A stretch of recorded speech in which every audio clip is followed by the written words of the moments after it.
Todos vão entrar assim. Vamos começar. Vou ler um texto aqui. Hoje a gente vai ver um pouco, nós vamos recordar. Antes disso, eu vou dar a oportunidade, né? Quem quiser compartilhar alguma coisa, não sei se alguém vai querer, mas hoje nós vamos ver um pouquinho ali dos últimos dias, né, do Senhor, né? A última ceia e a última, o último discurso para os discípulos. A gente viu lá em Mateus o quinto discurso de Jesus, né? Mas agora ele vai ali na última ceia, ele vai ter ali no Evangelho de João, capítulo 13, 14, 15, 16 e 17, o Senhor vai estar com seus discípulos. E ele vai, então, compartilhar com eles, né? Vai ser bem fechada aquela reunião ali, e ele vai, então, compartilhar com eles. Realmente é o último dia, né? São os últimos dias da vida de Jesus aqui na Terra. Então, é algo muito importante. Eu vou ler lá em Lucas, ah, Lucas 22, versículo 7, fala o seguinte: Chegou o dia da festa dos pães asmos, em que importava comemorar a Páscoa. Jesus, pois, enviou Pedro e João, dizendo: Ide preparar-nos a Páscoa, para que a comamos. Então, lhes explicou, e aí eles perguntaram: Onde queres que preparemos? Então lhes explicou Jesus: Ao entrares na cidade, encontrareis um homem com um cântaro de água, seguiu até a casa em que ele entrar. E dizei ao dono da casa: O mestre manda perguntar-te: Onde é o aposento no qual hei de comemorar a Páscoa com meus discípulos? Ele vos mostrará um espaçoso cenáculo mobilado, ali fazei os preparativos. E indo eles, tudo encontraram como Jesus lhes dissera, e prepararam a Páscoa. Vamos ler só esse trecho agora, depois a gente lê os demais. Senhor, nós te louvamos, ó Deus, te agradecemos pelo privilégio de estarmos aqui juntas, que o Senhor possa ministrar o nosso coração, que o Senhor possa nos usar a tua palavra, ó Deus, conforme está no teu coração. Obrigada pela presença das irmãs. Venha mesmo, ó Deus, usar esse tempo e falar conosco, ó Deus. Nós te louvamos e te bendizemos, em nome de Jesus. Amém. Então, bom dia para as outras que entraram, que eu não vi. Alguém gostaria de compartilhar alguma coisa? Pode ser das outras aulas ou de outra coisa que o Senhor colocou no seu coração dentro desse assunto.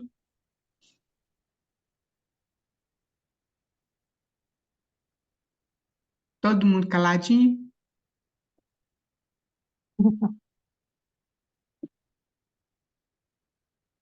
Cleide, quer falar alguma coisa, Cleide? Quero não, Raquel. Tá todo mundo de boquinha aberta esperando papá.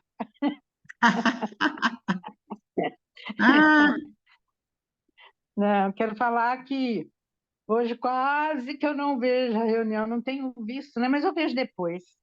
Mas tá. hoje, Fabiana com seus vestidinhos para arrumar, fui fazer o Ah, pé de moleque, mas graças a é, Deus é tudo certinho.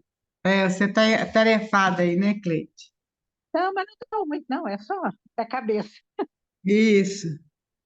Então, meninas, eu queria recordar um pouquinho da última aula, lá os últimos slides.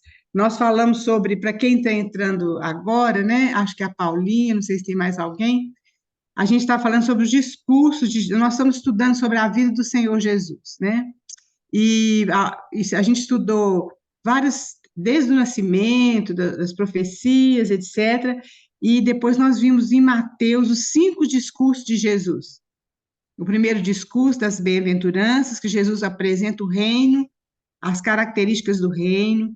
Depois, o segundo discurso, que o Senhor Jesus chama os filhos do reino, que são os discípulos. E depois, então, o terceiro discurso, que Jesus fala das parábolas, né? Do reino, que são aquelas parábolas do semeador. Ele começa a semear, e a semente, então, é a palavra de Deus. Porque o que a gente vê é o seguinte, que os judeus, o povo escolhido de Deus, né, eles falharam, em levar o reino de Deus para o mundo, né? Eles inventaram, se a gente pode dizer assim, uma religião chamada judaísmo. E aí, então, eles saíram do propósito de Deus. E aí, quando Jesus veio, ele teve que, para implantar o reino de Deus aqui na terra, né? E aí, então, ele conta aquela parábola do semeador, ele mesmo explica aquela parábola, que ele era o semeador, que a semente era a palavra de Deus, e assim por diante. Depois, na outra parábola, dentro desse conjunto de parábolas do capítulo 13, aí a semente não é mais, é a palavra de Deus, mas somos nós também, que agora, como ele semeou a palavra e nós recebemos essa palavra, agora nós que somos essa semente, né, para ser enviada pelo mundo. E aí, então, no quarto discurso, o Senhor Jesus Cristo fala sobre a igreja, ele vai falar o nascimento da igreja. Nós vimos que ele estava lá no Monte Hermon, né, perto de Cesareia de Filipe, e a gente viu que ali foi quando Pedro faz aquela declaração: tu és o Cristo, filho do Deus vivo, e aí Jesus fala sobre essa pedra. Naquele lugar tinha uma pedra muito grande, e ele fala sobre essa pedra edificarei a minha igreja, e sobre essa afirmação de Pedro, né? E aí a gente sabe que aquele lugar foi um lugar escolhido pelo Senhor Jesus, porque é um lugar que é muito importante essa questão de figuras, né? O Monte Hermon é onde o Rio Jordão nasce. E aí tinha essa pedra grande ali, que é a cidade de Cesareia de Filipe, era construída ali, a pedra fazia parte do muro dessa cidade, e ali Cesareia de Filipe era uma cidade pagã, uma cidade romana, e eles ali, eles tinham um templo que a adoração era Satanás, para Satanás. Então, os judeus não iam naquele lugar. Mas o Senhor Jesus Cristo levou seus discípulos por causa daquilo que ele precisava ministrar ao coração dos discípulos. Foi quando ele começa a falar sobre a cruz, que ele precisava passar pela cruz, morrer, né, por causa dos nossos pecados. E aí ele fala com Pedro, sobre esta pedra, que é a afirmação que Pedro fez: a minha igreja será edificada. É a primeira vez que a palavra igreja é citada no Novo Testamento e nos evangelhos. Aliás, nos evangelhos, nos 4 evangelhos, essa palavra é falada 2 vezes, as 2 vezes em Mateus e nesse capítulo. E aí Jesus fala sobre essa pedra de ficar em minha igreja, e as portas do inferno não prevalecerão contra ela. Ali estava a porta do inferno, né? Que era aquele lugar que eles adoravam, aquele templo que eles adoravam Satanás. E aí também ali era onde nascia o Rio Jordão, onde nasce o Rio Jordão. Naquele lugar tem muitos lugares assim onde tem água, né? E aí Jesus ele falou que ele era água viva, e o Rio Jordão é o rio mais importante de Israel, que atravessa a terra de Israel toda. Então, tudo tinha um fundo ali para o Senhor Jesus Cristo falar aquilo que ele queria falar ao coração dos discípulos. Então, esse é o quarto discurso. E o quinto discurso, então, que é o último discurso que Jesus fala para os discípulos e para as multidões também, e ele vai falar, então, ele fala no capítulo 23, ele vai falar, tem uma palavra dura para os fariseus, escribas e fariseus, que conheciam a palavra de Deus, mas eles distorceram a palavra de Deus. E eles faziam aquilo para se mostrar, né, para o povo, né? E não é que Jesus falou assim: olha, vocês fazem aquilo que eles falam, mas não imitem suas atitudes, porque eles falam e não fazem. Então, era uma religiosidade que não tinha vida nenhuma. Parece que os escribas, eles interpretavam a lei, e aí, então, eles colocaram na lei ali muitas coisas, mais de 300 e tantas normas. Por exemplo, lá está falando que no sábado você não pode fazer algum trabalho, então, eles discerniam que trabalho que era esse. Então, você podia andar só 1 quilômetro. Se você andasse 1 quilômetro e 1 metro, você já tinha pecado. Então, eles fizeram muitas coisas assim, colocaram muitas normas, muitas coisas que o próprio Jesus falou que eles mesmos conseguiam carregar isso de jeito nenhum e colocavam esse fardo nas costas das pessoas. Por isso que Jesus fala: olha, vinde a mim todos que estáis cansados e sobrecarregados, e eu vos aliviarei. Então, eles deturparam muito, e por causa disso, o Senhor tem uma palavra dura para eles, ele chama de hipócritas, e nós vimos que o hipócrita é aquele que coloca uma máscara para poder representar um papel, uma coisa que ele não é.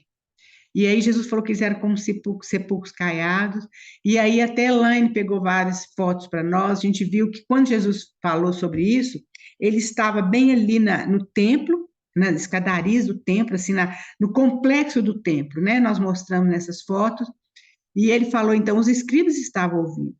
E ali onde Jesus estava, ele via o Monte das Oliveiras, ele via aquele cemitério, né, que nós falamos que tanto são três religiões que são monoteístas, que é o cristianismo, claro, o judaísmo e os muçulmanos. É interessante isso. E todos esses três, tanto os muçulmanos como os judeus, eles sabem, é interessante porque a gente sabe que os muçulmanos também sabem disso, que o Messias, ele vai colocar os pés no Monte das Oliveiras e vai entrar no templo. Então, o que que eles fizeram? Os judeus, eles colocaram os túmulos deles, quem tinha condição, quem tinha dinheiro, colocou o túmulo dele ali bem no Monte das Oliveiras, porque eles criam que quando o Senhor Jesus Cristo pisar, colocar os pés no Monte das Oliveiras, eles vão ser os primeiros a serem ressuscitados. Então, mas ali é muito caro o túmulo ali. Então, são só os judeus que têm muito dinheiro, que tem aquele túmulo ali, os túmulos ali no Monte das Oliveiras. Mas os muçulmanos fizeram os túmulos deles bem em frente ao Portão Dourado. Nós vimos também a foto do Portão Dourado, aí a Joyce mostrando os túmulos. O Portão Dourado é o único portão que está fechado, em volta do Muro de Jerusalém. É esse portão aí que a Joyce está colocando para nós. É o único portão fechado. Por quê? Porque eles sabem que o Messias vai colocar os pés no Monte das Oliveiras, vai atravessar o Vale de Cedron e vai entrar no templo por esse portão. Onde está essa Dome de Roc, né, essa mesquita, é uma mesquita muçulmana, é exatamente onde era o templo de Salomão. Então, o que que eles fizeram? Eles colocaram os seus túmulos, os muçulmanos, bem em frente a essa porta, porque eles sabem que tem uma lei dos judeus que a pessoa não pode encostar nos mortos, porque ela fica contaminada. Então, para o Messias não entrar por aquela porta, eles colocaram os túmulos ali, né? Veja bem como que isso é interessante, que eles creem, né? E temos nós, somos os cristãos, graças a Deus, que nós sabemos que não vai ser porta, não vai ser túmulo que vai pedir, nem mesquita nenhuma que vai impedir o Senhor de entrar ali, de pisar os seus pés no Monte das Oliveiras e entrar ali. Então, ali a gente está vendo lá mais profundo, que é o complexo, seria o complexo templo naquela época, né? E para cá no Monte das Oliveiras, onde os judeus fizeram seus túmulos, né? Então, esse quinto discurso de Jesus, ele fala aquele ai para os fariseus, né? Ai de vós, escribas e fariseus hipócritas. E ele fala 8 ais, 7 ou 8 ais. E aí, então, a gente vê que o Senhor fala aquilo que é uma palavra dura, mas ele fala aquilo com o coração sangrando, porque ele fala que logo para frente ele fala Jerusalém, Jerusalém, como eu queria ajuntar vocês como a galinha ajunta o pintinho debaixo de suas asas, mas vocês não quiseram. Porque o Senhor Jesus veio para os seus primeiro, né? Mas os seus não receberam. Os escribas e os fariseus foram aqueles que crucificaram o Senhor. Quer dizer, eles entregaram, foi Roma que crucificou. E, aliás, fomos todos nós. Mas quem realmente colocou o Senhor Jesus ali foram os escribas e os fariseus. Eles não reconheceram Jesus como Messias, né?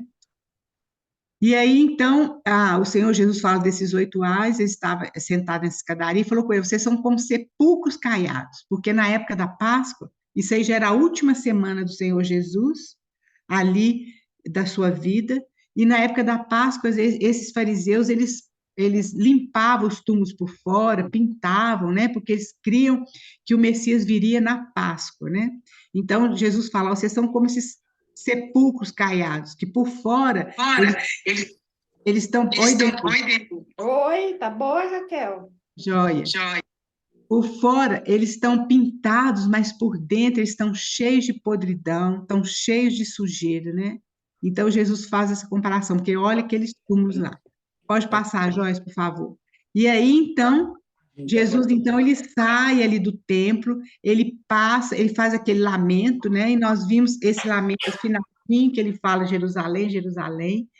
Jesus Jeremias é comparado ao Senhor Jesus é comparado a Jeremias, porque Jeremias é chamado profeta chorão, porque Jeremias estava exatamente lá no Antigo Testamento, né? Exatamente onde era onde é o monte da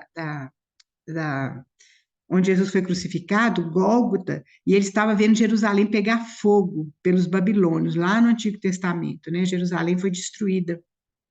E aí, então, Jeremias chorava, tanto que tem as lamentações de Jeremias. E o Senhor aqui, ele chora, porque aquele povo, ele não converteu o coração, não amoleceu o coração, né? Então, nesses últimos dias de crucificação, que o Senhor seria crucificado, ele, embora estivesse visitando a sua própria casa, que era o templo, ele não podia repousar ali, porque ali ninguém o recebia. O lugar que eles recebiam o Senhor Jesus era em Betânia. Ele saía de Jerusalém e ele atravessava ali o Vale de Cedron e ia se pousar em Betânia, provavelmente na casa de Maria, Marta e Lázaro. Vocês lembram que quando ele tinha 12 anos, nós vimos isso em Lucas, que ele falou com os pais dele, né? Que os pais dele estavam procurando, e ele falou: Não sabias que me cumpri estar na casa do meu pai? Ali ele falou que era a casa do meu pai. Mas agora em Mateus 23, ele fala assim: a vossa casa, porque ali não era mais a casa do pai. A vossa casa ficará deserta, como ficou mesmo. No ano 70, essa profecia de Jesus, que Jesus falou no capítulo 24 e 25, Jerusalém foi totalmente destruída e queimada. Então, a gente vê que realmente foi aquilo que aconteceu. E eles não acreditavam, porque o templo para eles era assim, a presença de Deus, e aquilo não seria destruído.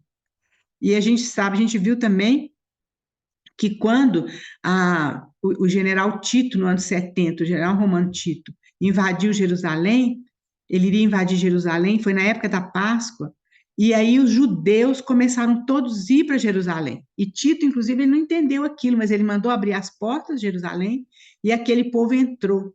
E aquele povo morreu ali dentro de Jerusalém. Mas, nós falamos isso no nosso último encontro, que não morreu nenhum cristão, porque eles lembraram da profecia que o Senhor Jesus Cristo tinha dito no capítulo 24 e 25, que quando eles virem aquilo, para eles fugirem.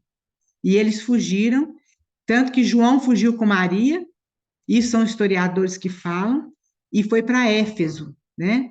E os cristãos todos fugiram ali de Jerusalém, não se encontrou nenhum cristão ali em Jerusalém. Isso também é uma lição para nós, queridos. Nós vimos que o Senhor Jesus falou que a gente tem que vigiar, porque a gente não sabe o dia nem a hora, para que esse tempo não pegue a gente despercebido. Porque nós temos visto, nós vimos no início mesmo quando a gente começou a compartilhar, sobre as leis da interpretação. E nós sabemos que muitas profecias têm o cumprimento imediato e o cumprimento remoto. Então, esse cumprimento lá ali no ano 70 foi um cumprimento imediato da profecia, mas esse cumprimento vai se completar no final dos tempos, né? Também. E aí, então, o Senhor Jesus fala: olha, vocês fiquem atentos, né? Fala para nós hoje, os cristãos, né? Porque a gente não sabe o dia nem a hora. Não deixa que os cuidados desse mundo e outras coisas estejam tomando lugar do nosso coração. E aí, então, os judeus, o Senhor Jesus falou no versículo 23, né? Que os judeus só iriam vê-lo quando ele voltasse em glória. E iam se lamentar, porque realmente ele era o Messias. Pode passar, Joyce, por favor. Se vocês tiverem dúvida, alguma coisa, vocês podem tirar o microfone do mudo e falar, tá? Aí no capítulo 24 e 25, a gente, para estudar isso aí, a gente teria que fazer um tempo só de estudo disso aí, que são as profecias que Jesus disse com relação nós precisamos saber tanto quanto Apocalipse e também Daniel, para a gente poder entender esses dois capítulos de Mateus. Porque os discípulos, então, fazem 3 perguntas para Jesus. Eles falam assim: quando ocorrerá isso? Quer dizer, quando esse templo vai ser destruído? E qual o sinal da tua vinda? E qual o sinal da consumação dos séculos? Eles fizeram essas 3 perguntas. E nesse capítulo 24 e 25, o Senhor Jesus Cristo, ele fala sobre isso. Aí, eu acho que esse é o último slide, né, Joyce, dessa aula? É, não, tem um ainda, né? Tem mais um. Tem mais um, né? Pode passar isso aí. Então, o que que Jesus fala? No capítulo, nós falamos rapidamente o seguinte, ali, Mateus 24, isso aí é bom a gente saber, para a gente, quando for estudar, trazer mais luz, né? Ser mais fácil. Então, no capítulo 24, do versículo 4 até o 31, está relacionado aos judeus. Ele é totalmente literal, porque o povo judeu é o povo terreno de Deus. Isso aqui, queridos, eu estou colocando. Aliás, eu tenho falado com vocês que todo esse estudo, não sou eu, né, que me descobriu nada disso. Eu tenho baseado em livros de irmãos confiáveis, irmãos já até morreram, né, irmãos realmente estudaram muito, muito, muito, né? Então, eles apresentam essa divisão aí para nós e tudo isso que a gente tem falado aqui, certo? Às vezes pode ter uma interpretação ou outra que seja diferente, mas não tem problema. Eu estou passando para vocês o que esses eruditos eles têm estudado e têm colocado. Então, em Mateus 24, de 4 a 31, está relacionado aos judeus. Os judeus, eles são o povo terreno de Deus. Então, tudo relacionado nesse capítulo, nesse trecho, é relativo aos judeus e é literal, porque o povo judeu é um povo aqui do mundo, né? Então, é tudo literal. Quando fala assim, olha, orai para que a vossa fuga não aconteça no inverno, é inverno mesmo. Orai pelas grávidas, são as grávidas mesmo. Então, tudo isso aqui é literal. Agora, no capítulo 24, a partir do versículo 32, até no capítulo 25, versículo 30, as profecias são relacionadas à igreja. Então, a interpretação é espiritual. Por quê? Porque nós somos o povo celeste de Deus. Nós não somos o povo terreno, nós somos o povo celeste. Por isso que às vezes tem muita confusão, porque as bênçãos para os judeus, elas são relacionadas a essa terra. Agora, vocês veem que é totalmente diferente, por exemplo, os discípulos, o Senhor Jesus. Jesus não tinha nem onde reclinar a cabeça, porque muitos irmãos, eles falam sobre a teoria da prosperidade baseada em muita coisa dos judeus lá, né? Que Deus prometeu para os judeus. Mas, para nós, a igreja, o Senhor, nós não temos nada com essa terra. Nós temos no celestial, com o Senhor. Toda promessa do Senhor para nós é no celestial. Então, essa interpretação é toda espiritual. Por isso que ali a gente conta aquelas parábolas das virgens e dos talentos. E aí, então, nós vimos as virgens e a parábola dos talentos são essas duas parábolas relacionadas à igreja. Essa palavra das virgens até tem outras interpretações sobre isso. Mas, aqui no Novo Testamento, quando fala virgem, é virgem que, desculpa, virgem que realmente recebeu o Senhor Jesus Cristo como Salvador. Então, todas são virgens. Então, todas têm a salvação. Só que umas são prudentes e outras são nécias. Então, quando fala aqui que elas não vão entrar para as bodas, fechou-se a porta. Não fala da questão de salvação, porque salvo uma vez, salvos para sempre, queridos. Não existe isso a gente perder a salvação. Mas tem uma diferença. Existe a gente perder o galardão e perder algumas coisas que vão acontecer, mas a salvação a gente nunca perde. Porque o Senhor Jesus Cristo falou que a gente não perde, entendeu? Tem alguns irmãos que creem que a gente perde. Mas se a gente pensar assim, nós vamos perder a salvação quase toda hora que a gente pecar, certo? Mas a salvação a gente nunca perde, porque nós somos salvos eternamente. A salvação não depende daquilo que eu faço, depende daquilo que o Senhor Jesus Cristo já fez. Mas tem algumas coisas que vai depender daquilo que eu faço, que é o quê? Que é realmente o galardão, e são outras coisas, por exemplo, as bodas do Cordeiro, e reinar aqui com ele. Então, algumas pessoas que não foram prudentes, né, que não levaram a sério as coisas de Deus, elas são salvas, sim. Louvado seja Deus por isso. Mas elas vão perder algumas coisas. Esse irmão fala o seguinte: é como se tivesse tivesse um banquete dentro do palácio e tem um jardim do palácio. Então, alguns vão estar lá dentro desse banquete, mas outros não vão poder entrar nesse banquete. Estão salvos, mas eles vão estar no jardim, certo? Então, é mais ou menos essa a explicação. E a parábola dos talentos é a mesma coisa, né? Tem um que enterrou o talento, outro multiplicou o talento, a gente sabe disso tudo, essa parábola direitinho. Agora, o último é Mateus 25, de 32 a 46, que é relacionado às nações. É quando o Senhor Jesus, então, é o grande julgamento, é o julgamento que a gente fala, o julgamento do trono branco. Nós não vamos participar desse julgamento. Esse julgamento é para as nações, para aqueles que não creram no Senhor Jesus Cristo. E quando ele fala assim, quando vocês me viram presos, ou com fome, ou com sede, ou doente, foram me visitar, né? O Senhor Jesus fala isso aqui nesse trecho. Ele está falando com relação aos judeus, que são aqueles, são as nações que, que deram que deram essas coisas para os judeus. E tem aqueles que não deram nada, né? É quando ele fala assim, olha, porque tive fome e não me deste comer, tive sede e não me deste beber, era forasteiro e não me hospedaste. Tudo é com relação às nações, a atitude que eles tiveram com os judeus. Isso é muito importante. E nós, graças a Deus, se a gente puder pensar assim, se essa realmente é a interpretação certa, graças a Deus, o Brasil sempre acolheu muito bem os judeus. Tanto que, quando Israel foi declarado nação, foi um brasileiro, né? Foi Arnaldo Aranha, não, acho que é Arnaldo Aranha, esqueci o nome agora, que assinou na ONU, né?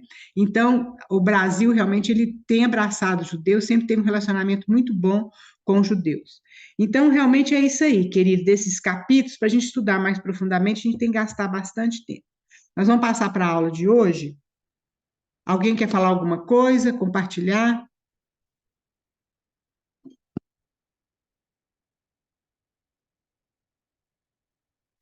Aí vamos passar para a aula de hoje. Na aula de hoje, nós vamos estudar sobre a última ceia do Senhor. Então, nós vamos ler agora estava assim, nas vésperas do Senhor ser crucificado, né? Morrer por nós na cruz. E aí, então, ele já tinha participado, durante a vida dele, ele participou de duas ceias, né? Duas Páscoas. E agora, ele vai, então, preparar essa Páscoa para os seus discípulos. É a primeira Páscoa que ele prepara para os seus discípulos. Então, vamos ler lá em Lucas, alguém abre para nós, Lucas 22, de 7 até 12. Tá só carregando aqui, dona Raquel. Tá, Jóia, não tem problema não. Alguém pode ler aí para nós, Lucas 22, de 7 até 12.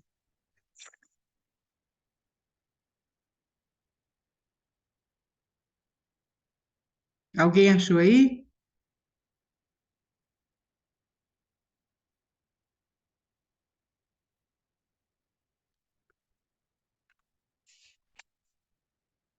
Lucas 22.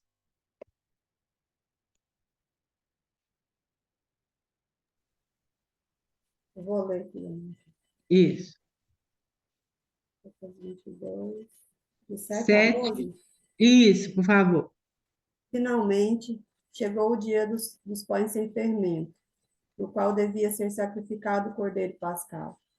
Jesus enviou Pedro e João, dizendo: Vão preparar a refeição da Páscoa. Onde queres que a preparemos? Perguntaram eles.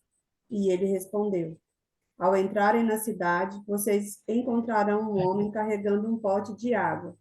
Sigam-no até a casa em que ele entrar e digam ao dono da casa: O mestre pergunta: Onde é o salão dos hóspedes, no qual poderei comer a Páscoa com os meus discípulos?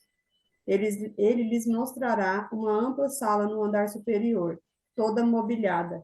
Façam ali os preparativos. Até o 12, né? É, Então, até aqui.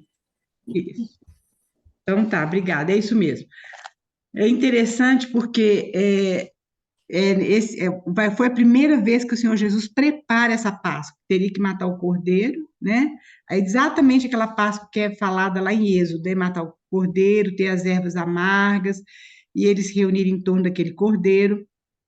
Então, foi a primeira Páscoa que o Senhor Jesus Cristo preparou para os seus apóstolos, seus discípulos, como se ele fosse o chefe da família, porque essa Páscoa era preparada para a família. Então, o chefe da família é que preparava isso tudo. E ele, então, preparou isso aí, e ele fala, logo aqui no 14, ele fala assim: chegada a hora, pôs-se Jesus à mesa e com ele os apóstolos. E ele fala: tenho desejado ansiosamente comer convosco essa Páscoa, antes do meu sofrimento. Pois vos digo que nunca mais a comerei, até que ela se cumpra no reino de Deus. Então, veja bem, a Páscoa era comemorada daquela forma, né? E aí, então, o Senhor Jesus ordenou aos seus discípulos para que fossem lá em Marcos, fala. E aqui está falando que foi João e Pedro, né? Que foram lá falar com aquele, viram um rapaz com um cântaro no ombro, que eles buscavam água, né? E aí eles acompanharam aquele rapaz e foram até ali. Agora é interessante, porque na minha tradução, na tradução da Joyce, fala no lugar dos hóspedes, né? Na minha tradução, na tradução mais antiga, fala no aposento. Então, nós vamos ver aqui mais para frente o que significa essa palavra aposento, né? E aí é interessante que ele disse também que eu estava vendo, olha, durante a vida do Senhor Jesus, parece que tudo ele pedia emprestado. Ele não tinha nada. Ele não tinha nada. Quando ele foi nascer, ele teve que pedir emprestado uma manjedoura. Ele não tinha um berço. Depois, ele pediu um jumentinho emprestado para ele entrar em Jerusalém. O barco de onde ele falava, e muitas vezes que ele ia com os discípulos, era um barco que era dos discípulos, não era dele. Os pães e os peixes que ele multiplicou também não eram deles, era do menino. E por último, seu túmulo também foi um túmulo emprestado de José de Arimateia. Parece que a única coisa que ele tinha, que na realidade não era dele mesmo também, foi a cruz, né? Então ele sempre pediu alguma coisa emprestada. E pode passar, Joyce. E esse pedido que ele fez agora, ele não fez um pedido, olha só, isso que eu queria falar com as irmãs. Eu estava estudando um irmão aqui, ele fala o seguinte, que essa palavra aposento em grego significa cataluma, que é um campo aberto, onde as pessoas descarregavam os animais. Provavelmente era o lugar mais simples da casa. Ele nunca pediu uma coisa grandiosa para ele. Ele nunca pediu. E ele fez esse pedido: olha, você me empresta um lugar assim, o lugar mais simples da sua casa, que eu quero tomar Páscoa, comer a Páscoa com meus discípulos. Mas isso é uma lição muito linda para nós também, porque o Senhor ele pediu isso, mas ele fez esse pedido para um amigo que o amava. Então, esse amigo ofereceu o melhor que ele tinha da sua casa, que foi esse cenáculo, que é essa palavra aí em grego, aliar, acho que fala. E neste cenáculo também foi um lugar importante, que foi onde a igreja nasceu. Eles estavam ali, os 120 estavam nesse cenáculo, esperando, né? Jesus falou para esperar em Jerusalém, e foi onde aconteceu o Pentecostes. Então, isso aqui é uma lição muito linda para nós, que realmente o mundo ele não dá nada para Jesus, ou quando dá, dá o pior. Mas nós não. Nós, porque nós o amamos, nós precisamos dar o melhor, dar o nosso cenáculo, né? Então, isso aí é uma lição realmente muito profunda no nosso coração. Como o Senhor era humilde, né? Aquele que é o Criador dos céus e da terra. Ele não tinha a pretensão de ter um palácio, nem de ter qualquer outra coisa, né? Ele veio em humildade, ele deixou a sua glória por causa de cada um de nós. E em humildade, então, ele fez esse pedido. Pode passar, Joyce, por favor.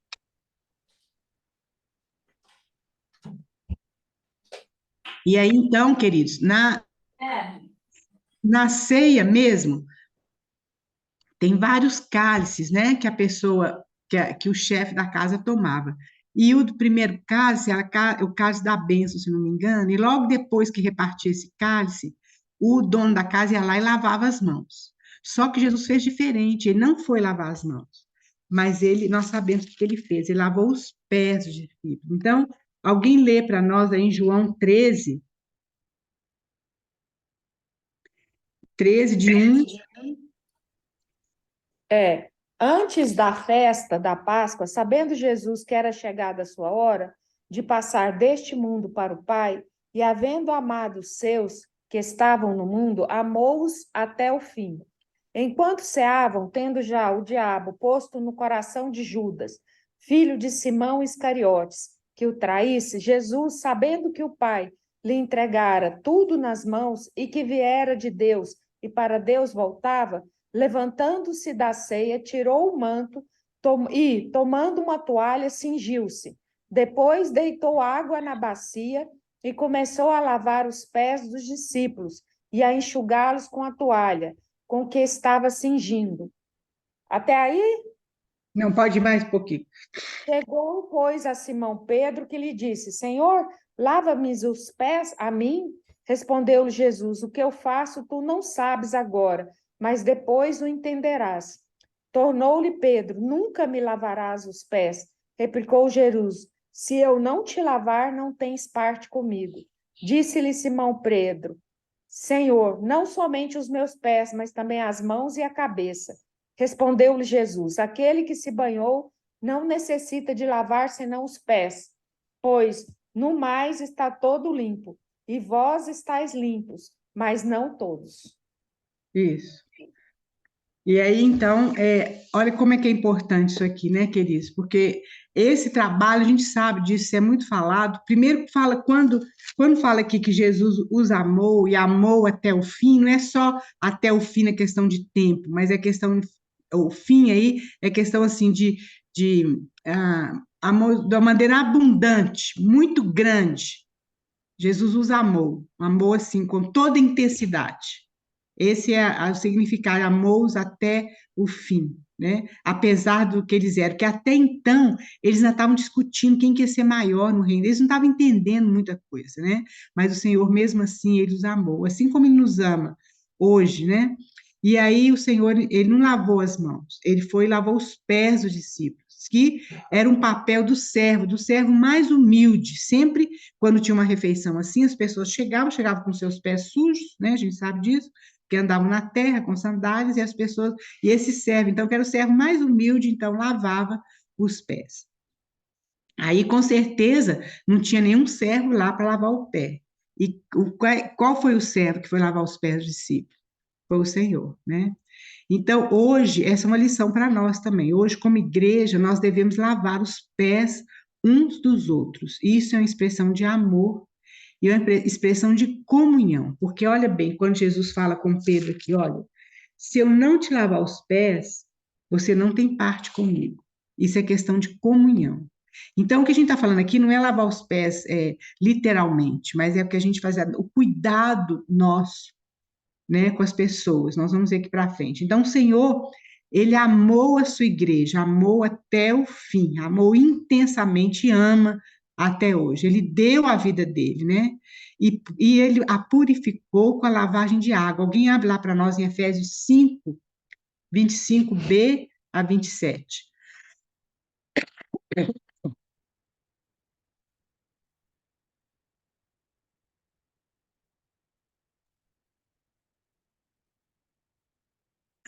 E aqui está falando, olha, nós precisamos ser lavados. Viu que Jesus falou assim, olha, não precisa lavar sua cabeça nem suas mãos, porque você já está limpo.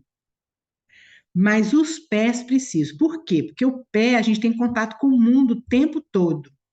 Então, veja bem, às vezes de manhã a gente levanta, cheia assim da presença de Deus e comunhão com Ele, e a gente faz o nosso devocional, e nós saímos para as nossas atividades. E somos contaminados, porque é um que fala uma coisa, outro que fala outra, uma coisa que a gente vê, é um problema daqui, um problema dali, e nós precisamos, então, ser lavados, ser purificados, nossos pés, né? E aí, quando a gente chega para ter uma comunhão com o irmão, ou para mesmo orar ao Senhor, aquilo traz assim um alento ao nosso coração. É como se a gente fosse lavado mesmo. Alguém achou aí o Efésios, por favor?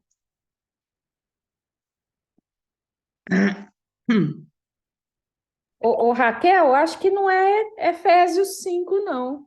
Não, será que eu errei? Está falando de marido amar a esposa. É isso mesmo, é isso mesmo. Então eu vou ler. Marido, amais vossa mulher, como também Cristo amou a igreja e a si mesmo se entregou por ela, para que a santificasse, tendo-a purificado por meio da lavagem de água pela palavra.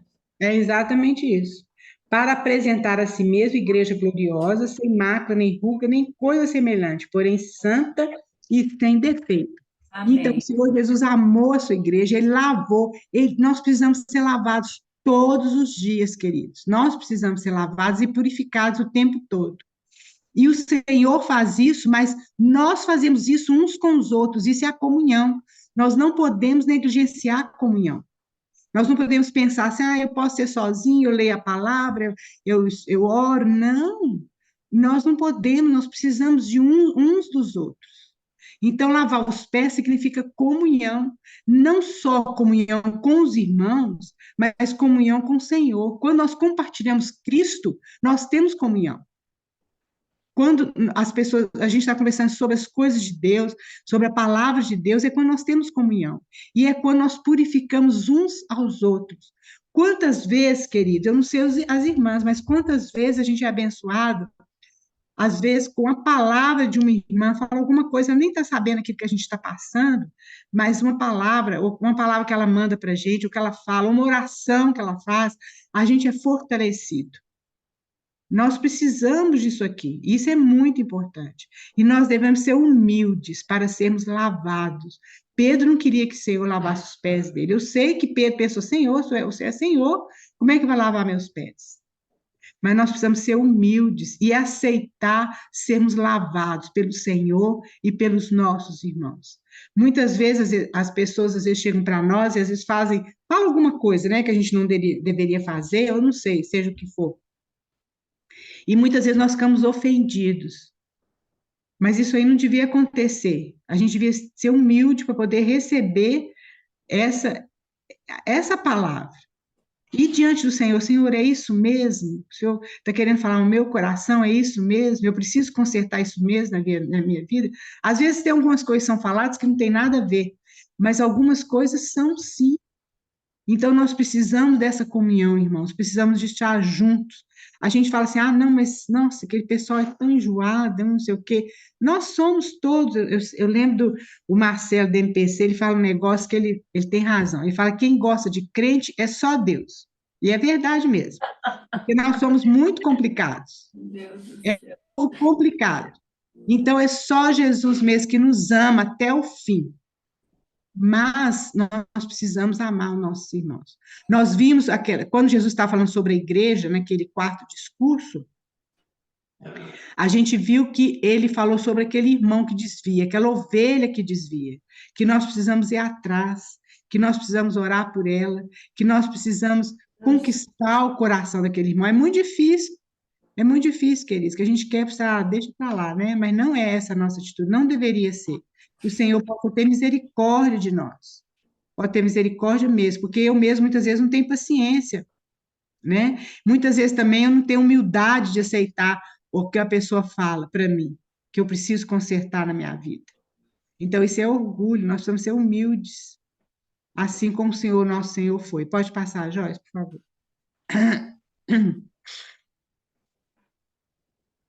E aí, então, queridos, depois disso aí, o Senhor Jesus toma o cálice. E aí ele fala, Mateus 26 a 30, porque agora é instituída uma nova festa. Agora não precisa mais do cordeiro ser imolado. Por quê? Porque o nosso cordeiro pascal já foi imolado. Isso é uma figura muito linda, que quando Jesus estava sendo morto na cruz, os sacerdotes estavam imolando os cordeiros lá no templo, e cada um na sua casa. Então, é uma figura muito linda, mas o nosso cordeiro ele já foi imolado. A gente não precisa mais imolar o cordeiro para que os nossos pecados sejam perdoados, porque o nosso cordeiro já foi imolado uma vez para sempre. Louvado seja o Senhor por isso. E aí, então, o Senhor institui uma nova festa, uma nova aliança, né? Lá em Mateus 26. Alguém lê para nós, por favor? Raquel, Oi. deixa só eu fazer uma pergunta antes. Os judeus hoje em dia, né? Eles não acreditam que Jesus veio, né? Eles esperam o Messias, não é isso? Eles fazem o que, então, para o perdão dos pecados deles? Ainda Helena, existe sacrifício? é uma pergunta boa. Não existe sacrifício. Não, eu acho que até eles comemoram a Páscoa, sim. Alguns, né? Porque a maioria dos judeus hoje são ateus. 90% dos judeus são ateus. E Nossa. eles falam que eles são ateus por causa do sofrimento que eles passaram ali no Holocausto, aquele negócio todo, né? Mas aqueles que são ortodoxos, eu até não tenho certeza, mas eu acho que sim, eles imolam o cordeiro, que faz aquela festa toda, e fazem sim. Aqueles são ortodoxos, são muito poucos, mas são aqueles que são ortodoxos. Que loucura, né? Eles fazem isso, é. Eles continuam fazendo isso, porque realmente eles não creem que o Messias veio, né? Mateus 26, o quê? De 26 a 30. É para ler? Pode ler. Mas é o capítulo 26, 26 Não, a não. Mateus 26, versículo 26 a 30. É isso mesmo. Enquanto comiam, tomou Jesus um pão e, abençoando-o, partiu e deu aos discípulos, dizendo: Tomai, comei, isso é o meu corpo.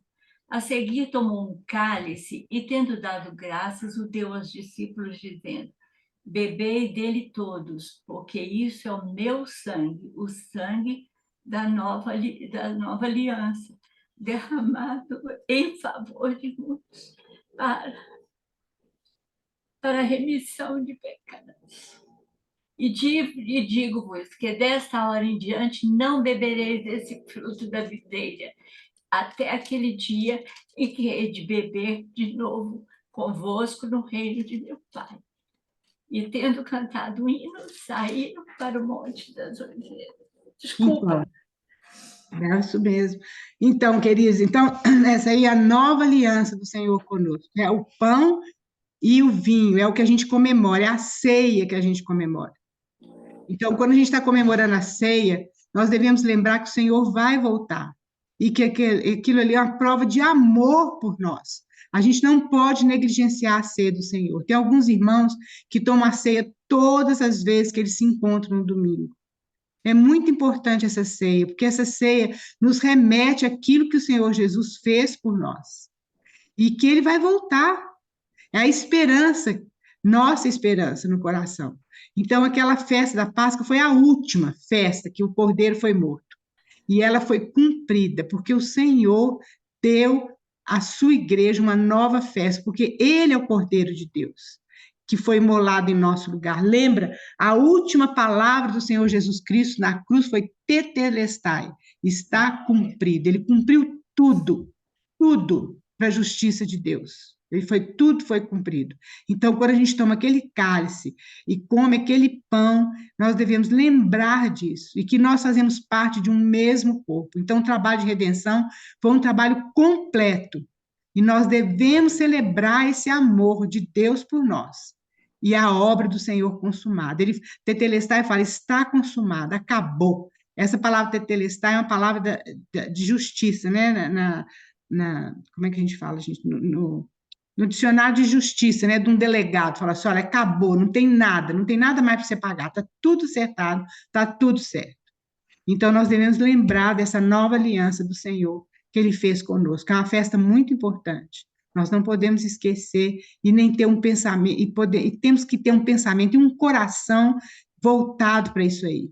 Pode passar, Joyce. E aí fala que dali ele saiu para o Monte das Oliveiras, ele saiu daquela casa, atravessou o deserto, atravessou o Vale Cedron e foi para o Monte das Oliveiras, onde é o Getsêmani, né? E ele conforta os discípulos dele. Lá no capítulo 14, foi que a gente leu aqui, né? Ele começa: não se turbe o vosso coração.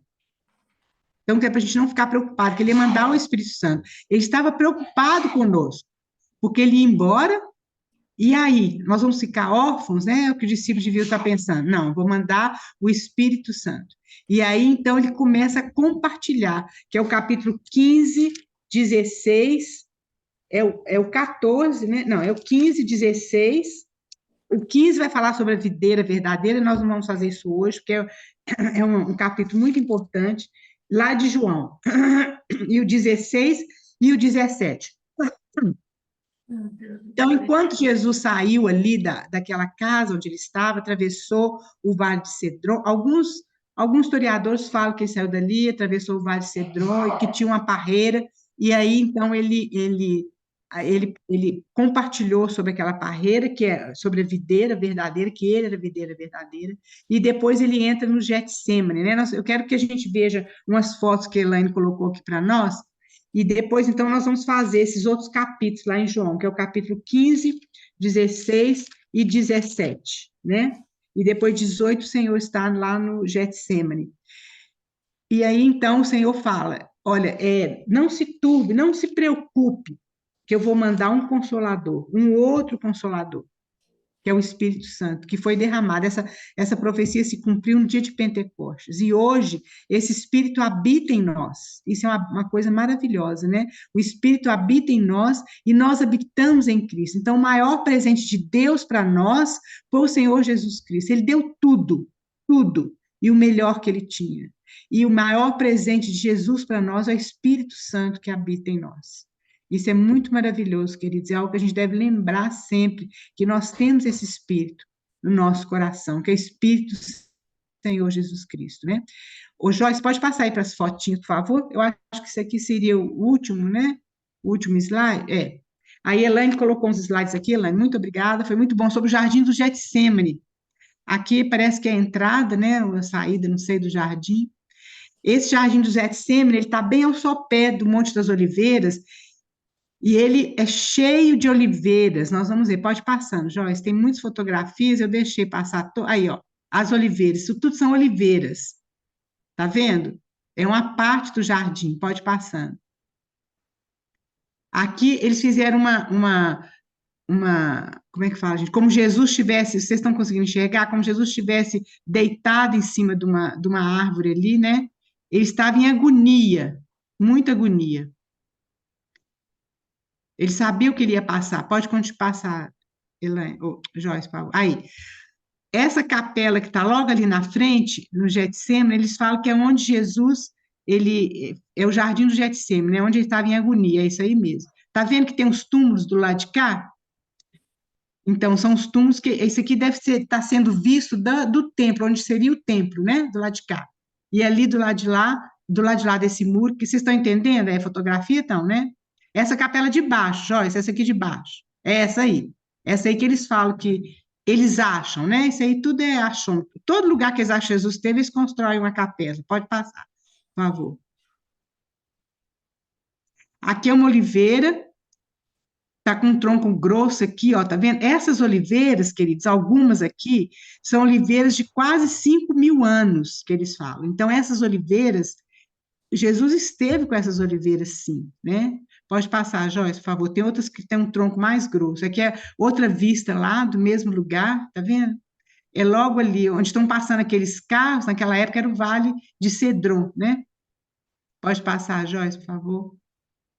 Aqui, umas oliveiras. Olha o tronco delas. Elas são muito antigas, muito antigas. Pode passar.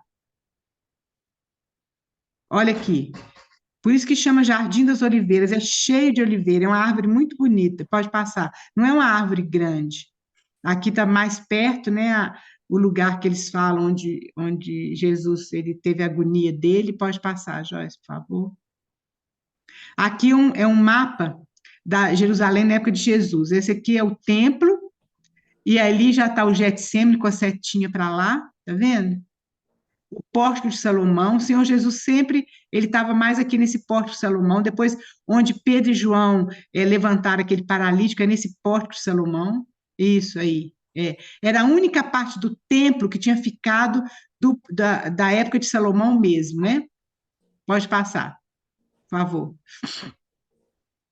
Aqui tem um mapa também, né, do templo, das coisas todas. Vocês podem ver, porque isso aí vai ficar quando a Joyce mandar os slides, vai ficar, vocês podem olhar com mais cuidado isso aí. É importante a gente ver essa parte geográfica. Pode passar, Joyce, por favor. Porque a gente entende muita coisa aqui. As oliveiras aqui estão cercadas, eu acho que hoje não pode nem entrar lá.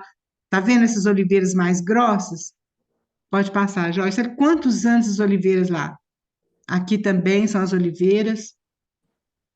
Aqui as azeitonas. Isso aqui, esse lugar, queridos, é muito interessante, porque a azeitona, para ela se transformar em azeite, ela tem que ser espremida. Ela tem que ser exprimida. E o Senhor Jesus, ele foi exprimido aí, ó. Ele foi exprimido mesmo ali naquele processo de transformar essa azeitona em azeite, né? Para que esse azeite fosse derramado no nosso coração, significando o Espírito Santo. Pode passar, Joyce. Aí as azeitonas. Pode passar. Aí as outras oliveiras, tá vendo? O tronco, a grossura dos troncos. Pode passar. Aí, de novo, o mesmo foco, né? De outro lugar. Aí, a grossura desse tronco, dessa oliveira. Realmente tem umas plaquinhas lá que falam que essas oliveiras têm quase 5.000 anos. Então, realmente, na época de Jesus, essas oliveiras estavam lá. Pode passar, Joyce, por favor. Aqui está escrito, né? Quando Jesus fala, Senhor, se for possível, passe de mim esse cálice, né? Mas não seja aquilo que eu quero, mas o que o Senhor quer. O Senhor Jesus estava em agonia, pode passar, Joyce. Aí, ó, outra oliveira, ó, a grossura desse tronco.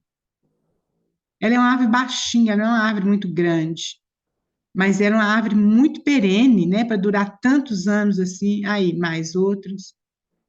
Pode passar, por favor. Aqui está falando, ó, é o santuário, né, da agonia do Senhor Jesus Cristo. Chama Basílica do Getsemane. Então, isso aí o pessoal acha que foi ali, né? Constrói esse negócio lá, e lá dentro tem um monte de vela, um monte de coisa, de santo, né? Mas o fato é, olha o tronco dessa oliveira lá no fundo, a grossura, meninas, para vocês verem. Aí, são antigas, realmente foi da época de Jesus. Pode passar, Jóia. Aí, a grossura dessa aí, do tronco dessa aí. Essas oliveiras, então, elas puderam, e terminou, né? Elaine, foi muito bom. Obrigada, viu, querida, por essas fotos. Joyce, obrigada também. Então, meninas, a próxima sexta-feira, se o senhor permitir, nós vamos ver o capítulo 15 de João. Eu não sei se a gente vai conseguir chegar até lá no 17, mas talvez sim. Se as irmãs puderem ler esse capítulo, seria muito bom. E principalmente se você puder compartilhar um pouquinho sobre aquilo que o Senhor depositou no seu coração.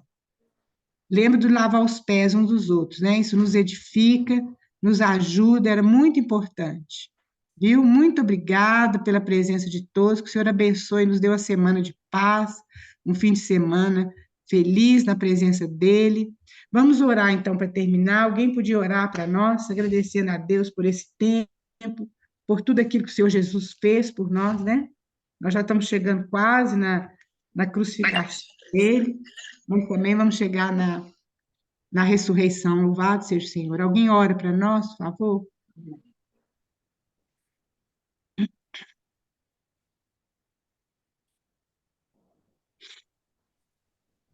Amém, Senhor. Obrigado, Pai. Obrigado por esse tempo. Obrigado por esse dia. Obrigado por nos insistir, né? Em gerar em nós o desejo de aprender mais sobre o Senhor, sobre o seu sofrimento, sobre o seu sacrifício, sobre tudo que o Senhor fez por nós. Nós queremos te louvar e te agradecer nessa manhã por ter deixado também na tua palavra, para que a gente possa estudar, aprender com o Senhor. Amém. E conhecer o Senhor, né, através da tua palavra.